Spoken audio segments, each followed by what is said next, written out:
মহান ভাষা শহীদ দিবসে একাদশ শহীদদের প্রতি জানাই গভীর শ্রদ্ধাঞ্জলি।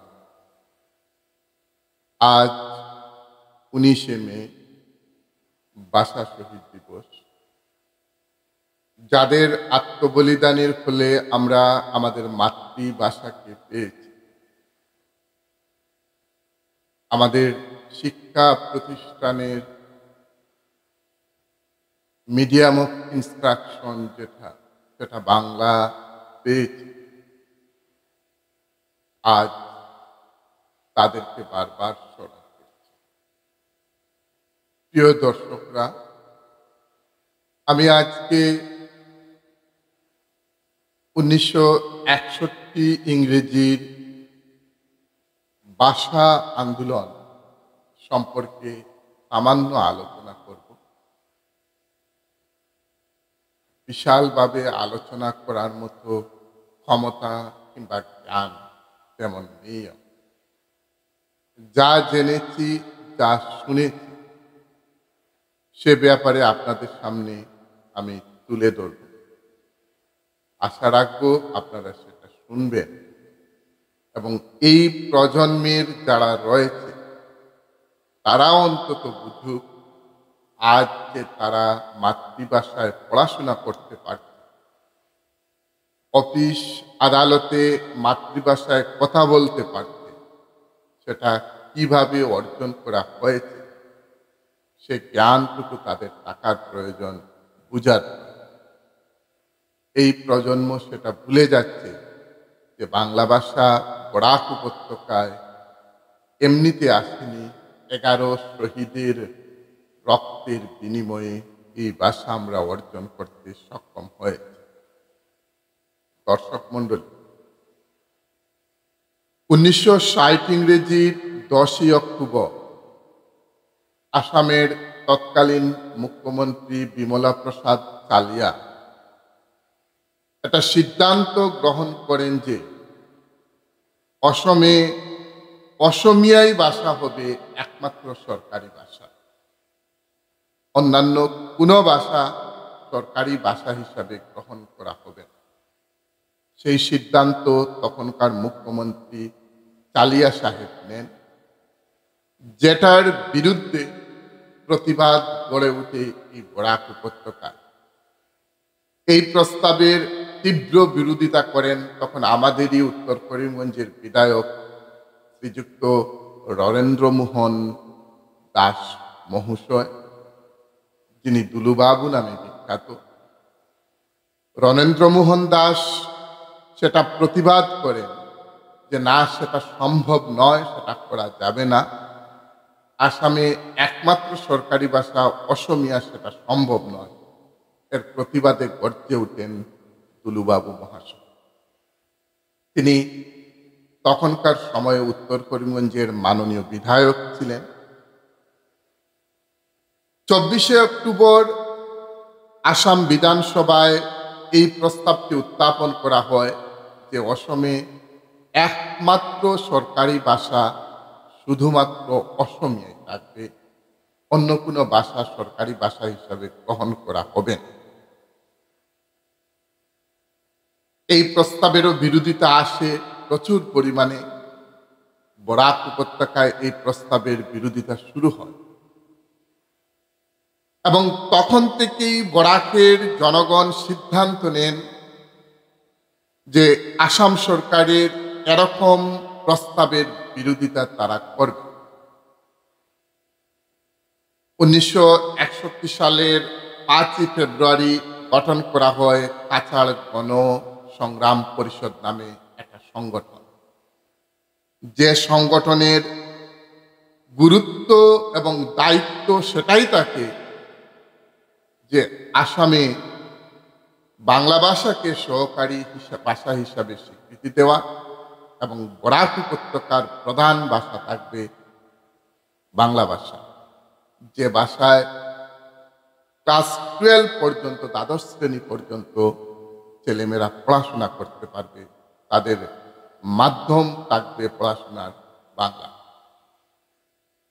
অসম সরকারের এই অন্যায়ের বিরুদ্ধে প্রতিবাদ শুরু হয় 1961 ইংরেজির 14ই এপ্রিল করিমগঞ্জ, শিলচর, হাইলাকান্দি বিভিন্ন জায়গায় সেই প্রতিবাদ শুরু হয় এবং এই দিন 14 এপ্রিল 1961 ইংরেজির এই তিনটা জায়গায় করিমগঞ্জ, শিলচর এবং হাইলাকান্দিতে তিনটা জায়গায় সংকল্প দিবস হিসাবে সেদিন পালন করা হয়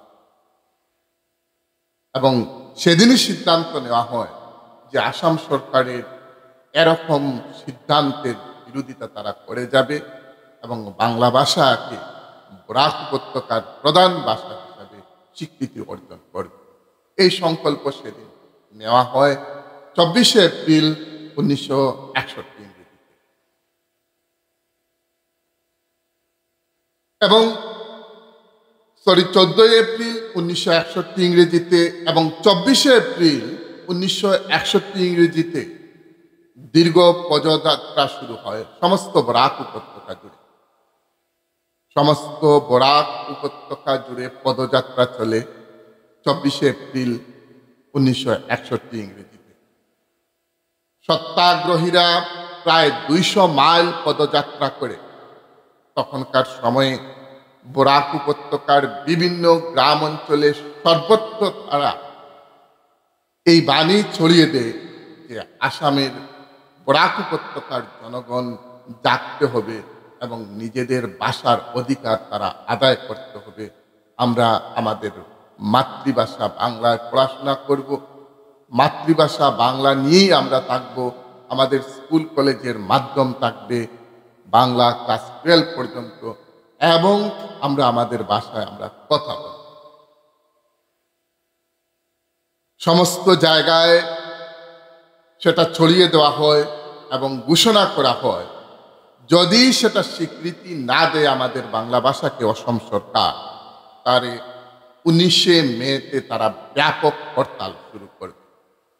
সব সত্যাগ্রহীরা করিমগঞ্জ, হাইলাকান্দি এবং শিলচরের সমস্ত সত্যাগ্রহীরা একত্রিত হয়ে গ্রামাঞ্চলে, শহর থেকে গ্রামে সর্বত্র এটা এই কথাটা প্রকাশ করে এই কথাটা জানিয়ে দেয় যে আমরা 19 মে ব্যাপকভাবে হরতাল শুরু করব যদি আমাদের ভাষাকে স্বীকৃতি দেওয়া না হয়। 1961 ইংরেজির 12ই মে অসম রেজিমেন্ট, মাদ্রাজ রেজিমেন্ট এবং কেন্দ্রীয় সুরক্ষা বাহিনী শিলচরে তারা ফ্ল্যাগ মার্চ করে। সময়টা আবার বলছি, 1961 ইংরেজির 12ই মে অসম রেজিমেন্ট, মাদ্রাজ রেজিমেন্ট এবং কেন্দ্রীয় সুরক্ষা বাহিনী শিলচরে তারা ফ্ল্যাগ মার্চ করে। 18ই মে 1961 ইংরেজির অর্থাৎ 19 মের একদিন আগে আসাম পুলিশ 3 জন আন্দোলনকারী যথাক্রমে নলিনীকান্ত দাস, রতীন্দ্র মোহন সেন এবং বিধুভূষণ চৌধুরীকে তারা গ্রেপ্তার করে। 19 মে শিলচর, করিমগঞ্জ, হাইলাকান্দি একদম ভোর থেকে শুরু হয় হরতাল এবং সিদ্ধান্ত নেওয়া হয় বিকাল 4টার ট্রেন তারা আটকাবে।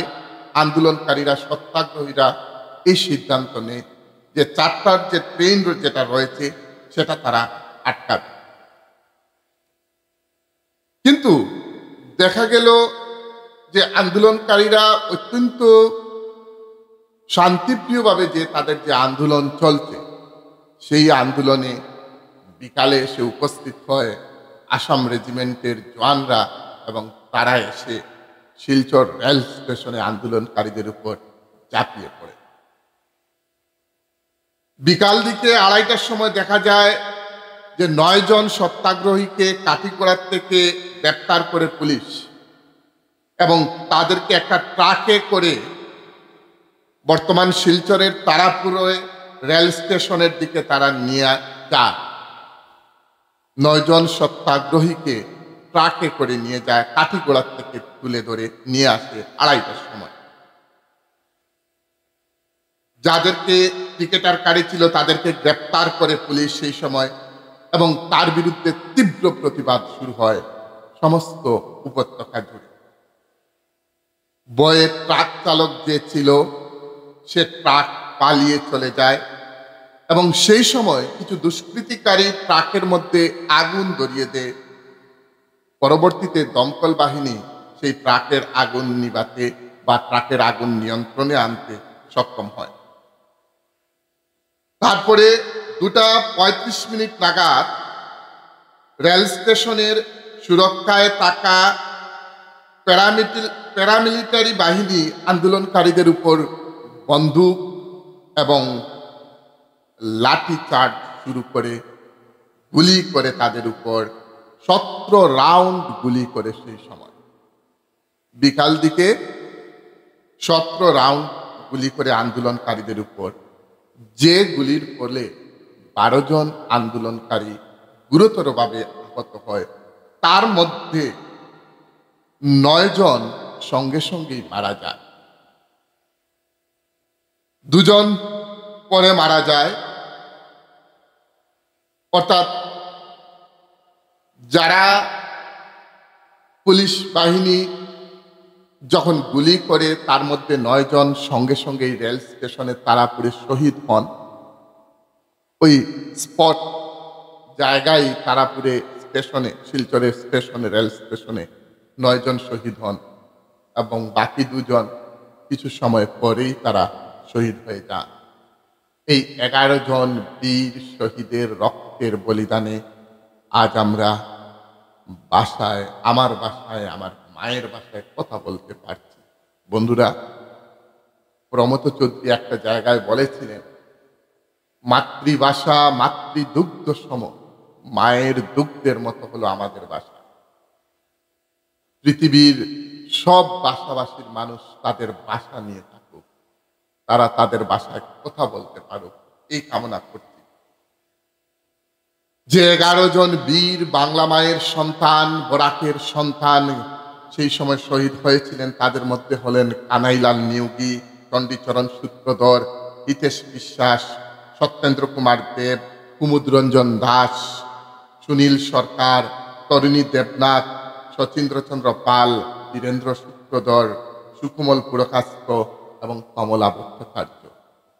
আজ এই 11 বীর শহীদের রক্তের বিনিময়ে আমরা আমাদের ভাষা পেয়েছি, আমরা আমাদের ভাষায় কথা বলতে পারছি, আমাদের মাতৃভাষায় আমরা কথা বলতে পারছি। আজও অসমে অনেক বাঙালি রয়েছেন, নোয়াগাঁও, পূজাই, লামডিং, বিভিন্ন জায়গায় আসামের সর্বোচ্চ বাঙালিরা রয়েছে, কিন্তু দুর্ভাগ্য তারা তাদের ভাষায় কথা বলতে পারেন না, তারা তাদের ভাষায় পড়াশোনা করতে পারেন না, জোর করে তাদের উপর অসমীয়া ভাষা চাপিয়ে দেওয়া হয়। এই আধিপত্যবাদী নীতি কতদিন চলবে? আমরা সৌভাগ্যবান যে আমরা আমাদের ভাষায় কথা বলতে পারছি, আমরা আমাদের ভাষায় পড়াশোনা করতে পারি। বাঙালিরা শুধু বরাকে তাই না, সমস্ত পৃথিবী জুড়ে রয়েছে বাঙালিরা। বাংলা ভাষা একটা আন্তর্জাতিক ভাষা। 1952 ইংরেজির 21শে ফেব্রুয়ারি সালাম বরকত এদের রক্তের বিনিময়ে আমরা অর্জন করেছিলাম বাংলা ভাষাকে আন্তর্জাতিক মাতৃভাষা, এবং সেই ভাষাটা যেটা রাষ্ট্রসংঘ পরবর্তীতে স্বীকৃতি দিয়েছিল যে বাংলা ভাষা হলো আন্তর্জাতিক মাতৃভাষা, আজ তাদের সেই বীর শহীদদের বারবার আমি স্মরণ করছি। পৃথিবীর সব ভাষাভাষী মানুষ সুখে থাকুক, শান্তিতে থাকুক, তারা তাদের ভাষা নিয়ে কথা বলতে পারুক, এ কামনা।